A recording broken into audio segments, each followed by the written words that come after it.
Praise the Lord, hallelujah. പ്രിയമുള്ളവരെ, നല്ല യുദ്ധസേവ ചെയ്യുക എന്നതാണ് ഒരു പടയാളിയുടെ ദൗത്യം.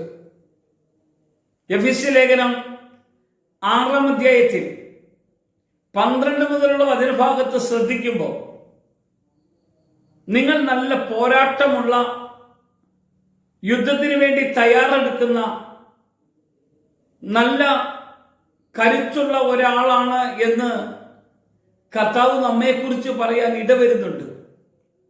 അത് പറയാനുള്ള കാരണം, ആദ്യം പിശാചിന്റെ തന്ത്രങ്ങളെക്കുറിച്ച് നിങ്ങൾ അറിവുള്ളവരായിരിക്കണം. ഒന്നാമത്, നമുക്ക് പോരാട്ടം ഉണ്ടാകേണ്ടത് ജഡരക്തങ്ങളോടല്ല. രണ്ടാമത്, നമുക്ക് ഈ അന്ധകാര ലോകത്തിന്റെ ദുരാത്മാക്കൾക്കെതിരെ നമ്മൾ പോരാടാൻ വേണ്ടി നമ്മൾ വിളിക്കപ്പെട്ടതാണ്. അത് എന്നിട്ട് എന്ത് ചെയ്യണം? സത്യം കൊണ്ട് അരമുറുക്കി നീതിയുടെ കവചം ധരിച്ച് സുവിശേഷത്തിന് ഒരുക്കമുള്ള ആത്മാവിന്റെ വാള് കയ്യിൽ പിടിച്ചുകൊണ്ട് രക്ഷയുടെ ശിരോസ്ത്രവും സുവിശേഷത്തിന് ഒരുക്കമായിട്ടുള്ള പാദരക്ഷയും ധരിച്ച്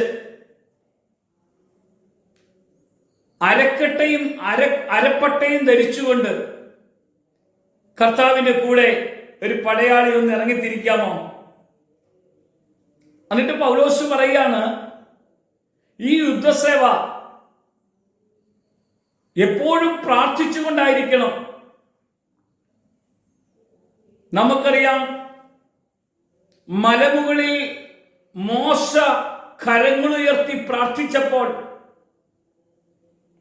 അപ്പുറയും ഇപ്പുറയും രണ്ടുപേര് മോശയുടെ കൈ താഴാതിരിക്കാൻ യോശുവ യുദ്ധം ചെയ്തുകൊണ്ടിരിക്കുമ്പോൾ, കൈ താഴുമ്പോൾ യുദ്ധം തോൽക്കുന്നു, കൈ ഉയർന്നിരിക്കുമ്പോൾ യുദ്ധത്തിൽ ജയിച്ചുകൊണ്ടിരിക്കും.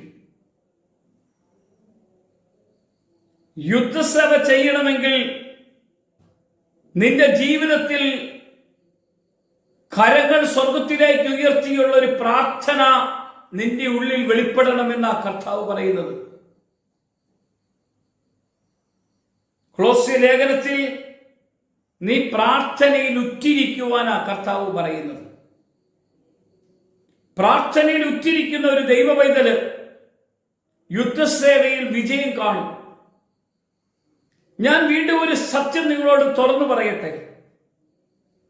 പ്രാർത്ഥിക്കുന്നവന് യുദ്ധത്തിൽ ജയിച്ച് ജയാളിയെ പോലെ അവനെ കാണുമ്പോൾ പിശാച് ഓടുന്നത് കാണാൻ കഴിയും. എന്നാൽ പ്രാർത്ഥിക്കാത്ത മനുഷ്യനെ അവനെപ്പോഴും ഭയമാ. അവനെപ്പോഴും എതിരെ പോരാട്ടങ്ങൾ വന്നുകൊണ്ടിരിക്കും. പിശാചിന്റെ പോരാട്ടം ഉണ്ടാകും. പിശാചിനെ ഭയമാ.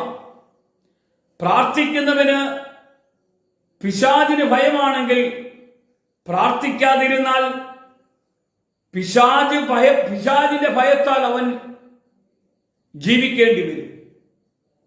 എന്നാൽ നമുക്കിന്ന് ഈ പ്രഭാതത്തിൽ നല്ല മനസാക്ഷി ഉള്ളവനായിക്കൊണ്ട്,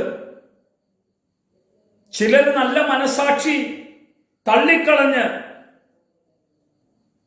അവരെ പോലെ അല്ല നമ്മൾ മനസാക്ഷിയിൽ കർത്താവിന്റെ പ്രവൃത്തിയെ വെളിപ്പെടുത്തുന്ന വണ്ണം കർത്താവിന് വേണ്ടി യുദ്ധസേവയ്ക്ക് ഇറങ്ങിത്തിരിക്കാനുള്ള ഈ ഒരു അവസരം ദൈവം നമുക്ക് തരുമ്പോൾ, പ്രാർത്ഥന എപ്പോഴും നമ്മുടെ ജീവിതത്തിൽ ഉണ്ടാകണം.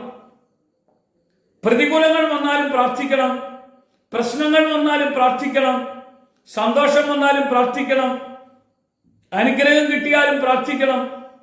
കർത്താവ് നമ്മളെ തന്റെ കൃപയിലേക്ക് ചേർത്ത് കൊണ്ടുപോകുമ്പോഴും നമ്മൾ പ്രാർത്ഥിക്കണം. അതിന്റെ അർത്ഥം എപ്പോഴും നിങ്ങൾ പ്രാർത്ഥിക്കുന്നവരാകണം. പ്രാർത്ഥിക്കാതിരുന്നാൽ നമ്മൾ യുദ്ധ സന്നിധിയിൽ നിന്ന് നമ്മൾ ഔട്ടാകും, നമ്മൾ പരാജിതരാകും. ഒരു നിമിഷം നമുക്ക് പ്രാർത്ഥിക്കാം. കർത്താവേ, നിന്റെ കരത്തിന്റെ കീഴിൽ ഞങ്ങളെ നീ വേർതിരിച്ച് നിർത്തിയത് നിന്റെ വേലയ്ക്ക് വേണ്ടിയാണെന്ന് ഞങ്ങൾ തിരിച്ചറിയുമ്പോൾ അത് ഒരു പട്ടാളക്കാരൻ തൻ്റെ രാജ്യത്തെ കാക്കുന്നത് പോലെ, ഒരു സുവിശേഷകൻ, പ്രാർത്ഥിക്കുന്ന മനുഷ്യൻ, ഒരു വിശ്വാസി തന്റെ ജീവിതം ക്രിസ്തുവിന് വേണ്ടി ഏൽപ്പിച്ച് സാത്താനും ലോകത്തിനുമെതിരെ പടവെട്ടുവാൻ തക്കവണ്ണം പ്രാർത്ഥനയോടുകൂടെ ഇറങ്ങിത്തിരിക്കാൻ ഇന്ന് പ്രാർത്ഥിക്കുന്നവരായി എല്ലാവരെയും നീ മാറ്റണം. പ്രാർത്ഥന ക്രമ കൊണ്ട് നിറയ്ക്കണം. യേശുവിന്റെ നാമത്തിൽ തന്നെ ആമേൻ.